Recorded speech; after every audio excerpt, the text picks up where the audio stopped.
Okay, since we got to know what every single new character does, I felt like it was only fitting to compare them to the old units, or I mean, the other versions of those units. Starting from the Meliodas. Now we only know what the level 3 does, but just by knowing what the level 3 does, we can have an idea of what the level 1 does. His first skill inflicts 360 to a single enemy. Target will not be able to gain an alt gauge for 1 turn. I wonder if the level 1 will do it. I think the level 1 won't. I think what happens is the level 1 is just 180% damage or something, and then level 2 will be 180% damage, and then it nullifies the alt gauge for 1 turn. I think that's what's gonna happen. It's weird to say.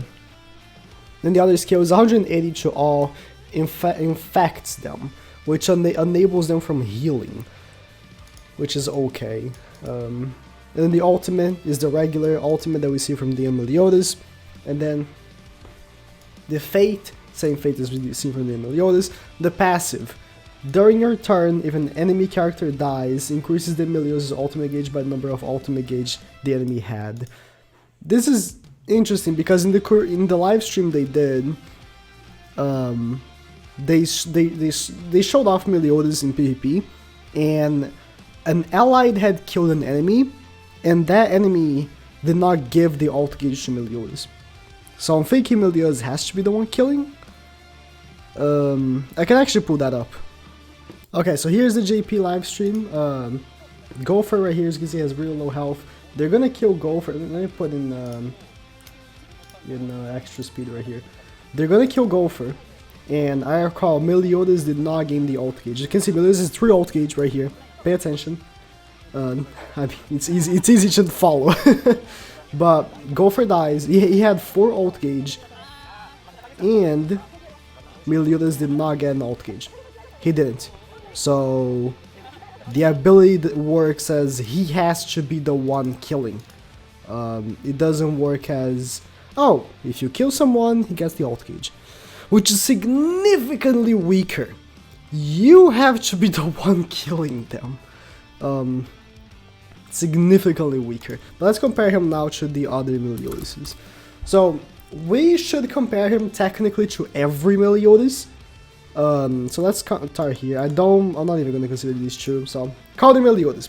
Now, he will not replace Counter Meliodas for the simple fact that Counter Meliodas is made to counter, and that one doesn't counter. So just brush that off. Red Deer Meliodas is a single target DPS unit that he will not be challenged on. Red Deer Meliodas is still gonna be the single target DPS that he is, because this man does not do single target DPS. 260 and enables alt gauge. This man does 450, applies 3 ignite. So the DPS is just something that will not be changed. And this one is a what we call the best summonable unit in the game. He annihilates literally everything if you have high penetration in your team, and he will not be replaced at all. He just won't. Like the thing with Blue Deer Meliodas is that his AoE does insane Omega busted strong damage because of the extra penetration times 3. This boy, his AoE does 180, and there's nothing to add on to it. He just enables healing. And here's the thing, right?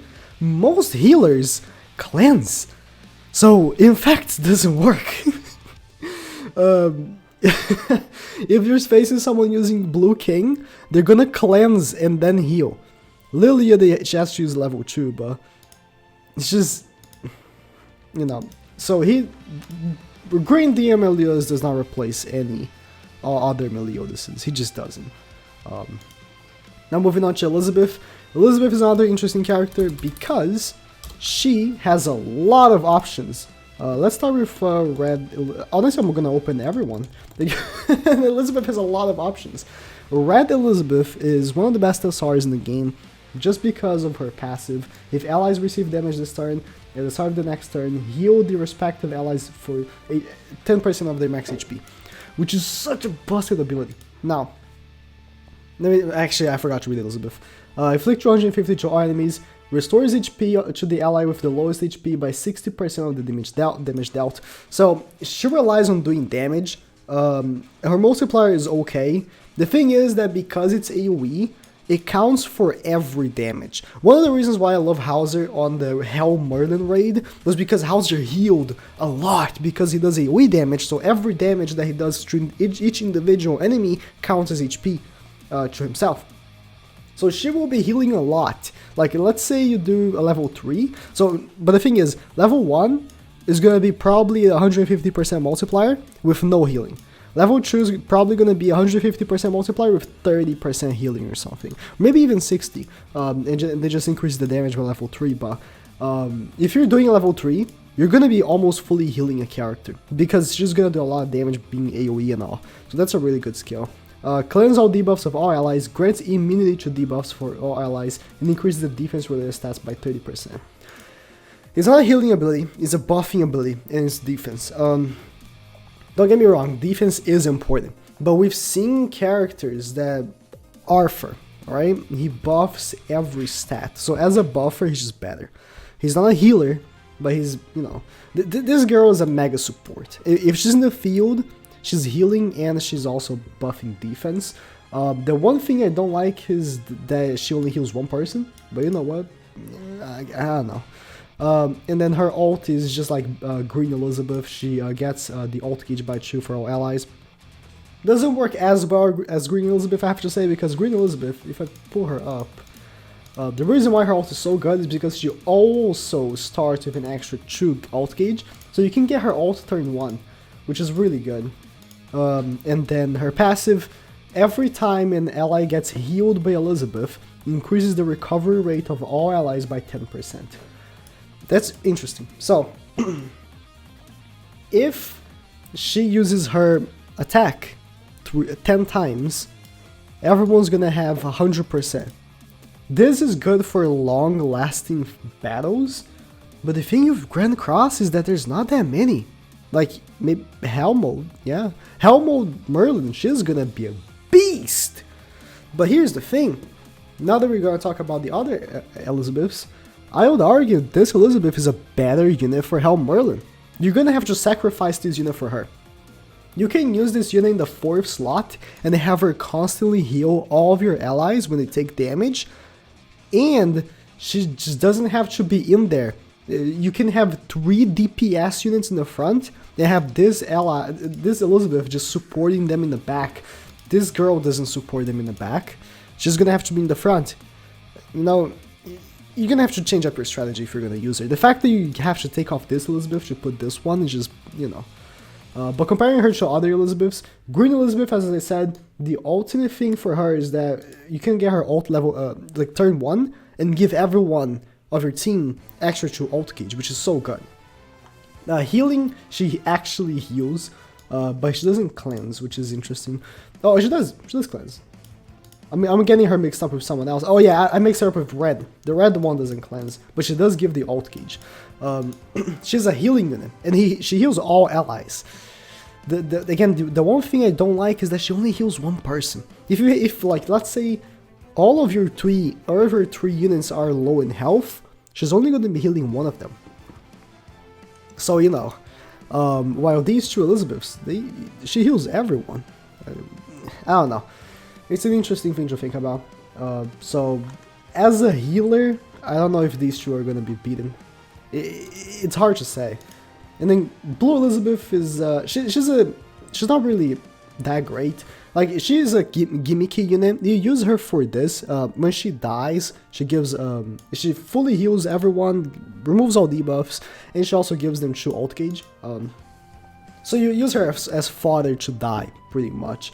So she can be replaced. I don't know. I mean, for her function, she won't. But that's the thing with Grand Crossing units. They usually make units different roles. Now, all the Alley Hawks are completely different units. I just wanted to pull them up because they also count as Elizabeth, so you can't use them while using that Elizabeth. So, for example, if you want to use this girl for like guild boss, you're probably going to be using this one instead because she's just better for it. Now, moving on to Jericho. Jericho, I'll have to say, She is the most interesting unit out the batch. For me personally, as a unit. Of course, Escanor is my baby, but let me bring up the other 3 Jerichos. So Jericho, first skill, inflicts 200% to a single enemy, explode after 1 turn. So she deals 100% of the damage dealt after that 1 turn. So in sight, she does 600%. But the issue is, the 600 is separated by 2 turns. It's an interesting skill. I would prefer if she did 600, you know, straight up, but this is kind of like Bleed, but a little stronger. Bleed does 80%. And then Tornado Slash inflicts 200% to a single enemy, decreases the target's HP. So this is another interesting one. Decreasing the HP by 30% for 2 turns, you can weaken them and then just destroy them.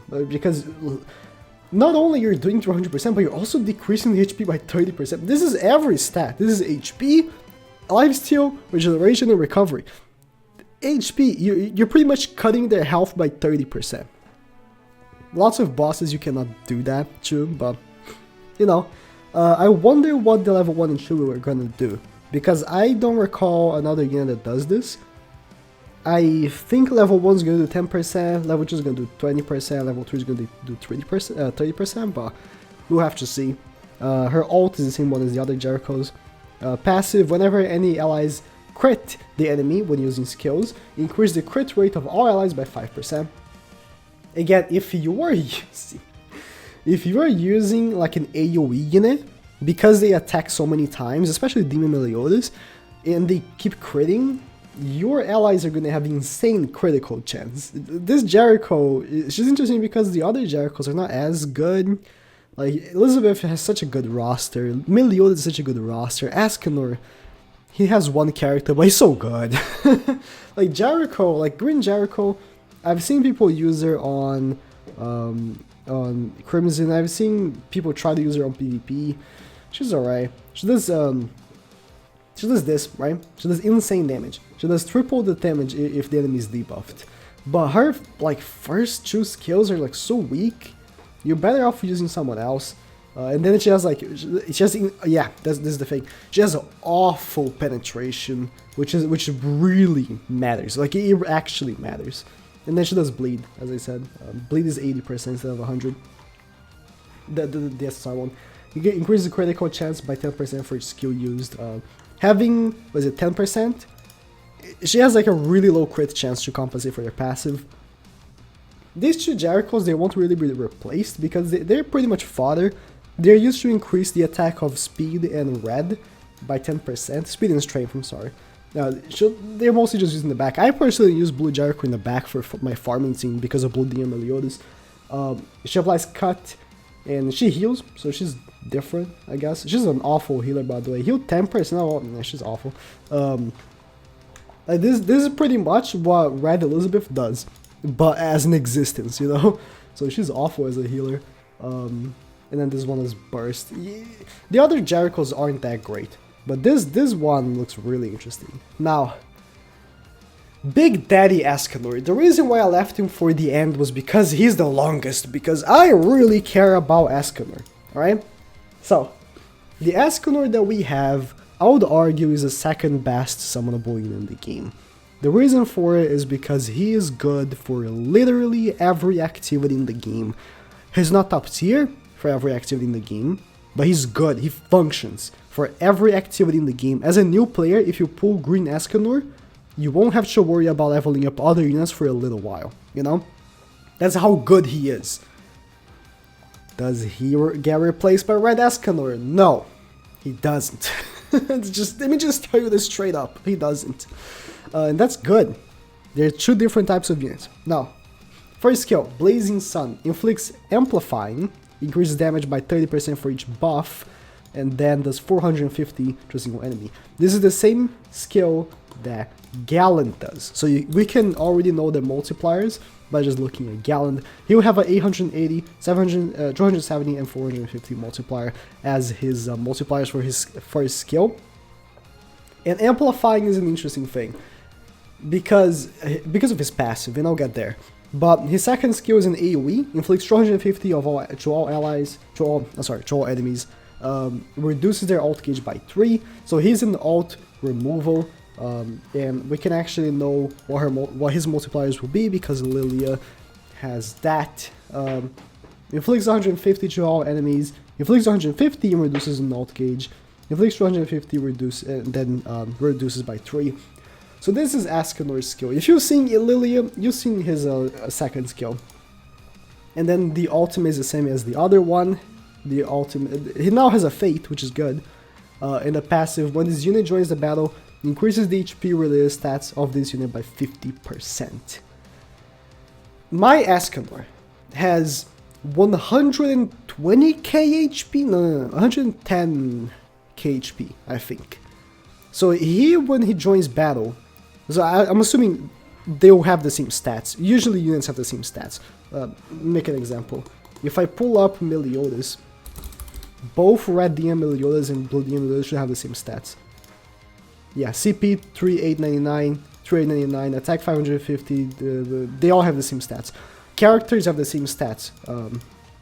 The same named characters have the same stats. So he should have the same HP as my Escanor.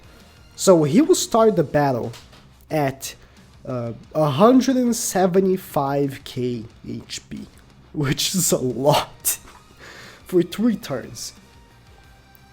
And that's really good. That's really good for PvP. Because PvP matches either, right? If you're facing if you're using a Valenti team or you're facing a Valenti team, they can last for like 10 turns. But if you're not, PvP matches last for maximum 5 turns, especially up there, because teams just go fast. You either kill or be killed. So Escanor is gonna be a huge tank. You can either prolong the battle because of Escanor, or you can intimidate because of how strong he is, HP wise. And that's the thing that correlates with his Amplify. Now here's the thing though, I had the initial thought that this would mean that he would start 4 different buffs, giving Amplify 4 stacks, 120% extra damage on his thing. But someone told me on Discord that I could be wrong. This could just be 1 stat. Now that's a completely different story, because I had the impression that Escanor would be raping everyone with his first skill. Because literally, if he has an Amplify, let me bring up Gand again. If he has 4 Amplifies in the beginning of the battle, and he gets like, let's say, right? You're using Golfer. Let's say you're playing PvP, and you're using Golfer and Escanor. You go first, Escanor gets another card because you get a random 7th card, right? And then you combine cards, boost, like, increase that card skill level with Golfer and use it. You're killing literally every unit in the game. Any unit in the game, you are killing that unit. If he has 4 buffs, because Amplify increases by 30%. That would be 450 plus 120% damage on top of it. Plus, Escanor's really high attack stat.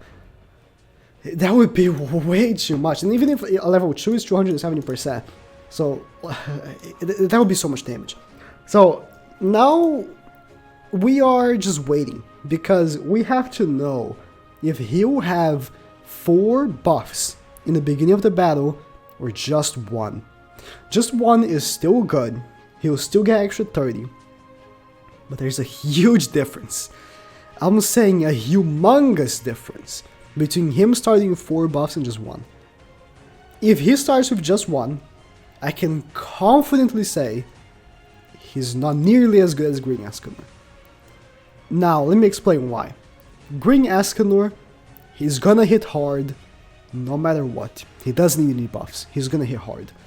But here's the other thing though. Because Escanor has 80% penetration, Galland, he hits really hard. Like, if you use Galland, if you have Galland, you know, Galland hits really hard after he ults and he gets the buffs for his Amplify.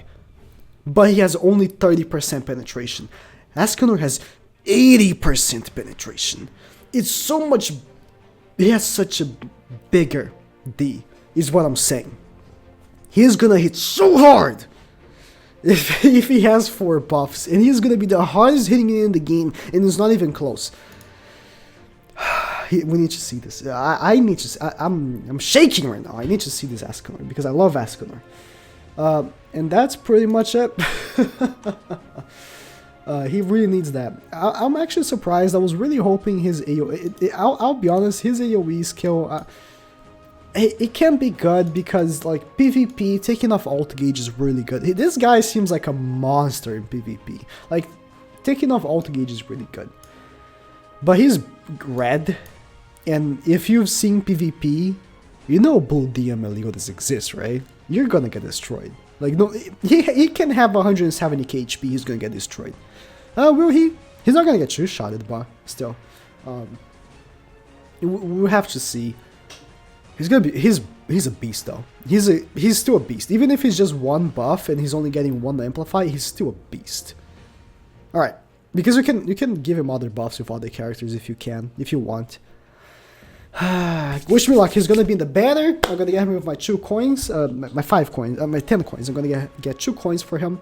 I'm gonna be streaming, by the way, the summons on Twitch. So follow me on Twitch for that, and I will be posting the summons on Twitter, on YouTube. I'm sorry. I'm still shaking thinking of Escanor. Okay, so I'm sorry. I'm kind of all over the place. So don't worry. And I will be aiding and 6-starring both Meliodas and Escanor in the first day. Sorry, Jericho, I know you're pretty good, but the hype characters are the hype characters. Alright, thank you guys for watching.